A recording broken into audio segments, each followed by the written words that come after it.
Hello everyone, welcome to our channel Bhanu ముచ్చట్లు. ఏం చేస్తున్నారు, ఎలా ఉన్నారు?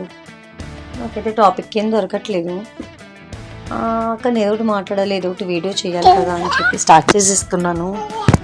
అయితే బిర్యానీ చేస్తున్నాను అనమాట. ఎలా ఉంది ఏంటో చెప్పండి. వెజ్ బిర్యానీ. సండే అయితే మా ఇంట్లో కన్ఫామ్ నాన్ వెజ్. మా ఇంట్లో అంటే చాలామంది ఉంటాయి కదా, సండే వచ్చిందంటే నాన్ వెజ్ కన్ఫామ్గా ఉండాల్సింది.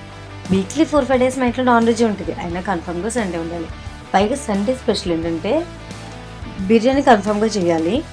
అండ్ ఒక కర్రీ అయితే సరిపోదు, 2 రకాల కర్రీస్ అయితే ఉండాలి. కానీ హబ్బీ కోసం ఫ్రై కూడా చేయాలి. అక్కడికి 3 రకాలు అవుతాయి. రైస్ ఒక రకం, బిర్యానీ ఒక రకం, అలాగా 5 రకాలు చేయాల్సి వస్తుంది. అది కూడా నేను సెల్ఫ్గా.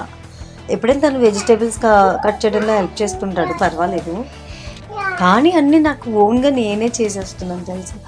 అసలు పుట్టింట్లో వంటగది మొహం చూడండి. నేను ఇప్పటికీ మా ఇంటికి వెళ్ళినా అమ్మ వాటర్ ఇవ్వ అని చెప్పి అడిగి అమ్మ తెచ్చిస్తేనే తాగుతాను. అలాంటి నేను ఇన్ని రకాలు వండుతున్నాను తెలుసా.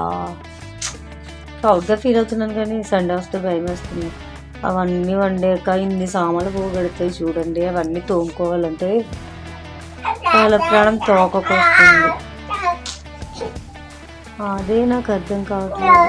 చేయడం ఈజీనే, అది చేసిన తర్వాత శ్రమ ఉంటుంది చూడండి.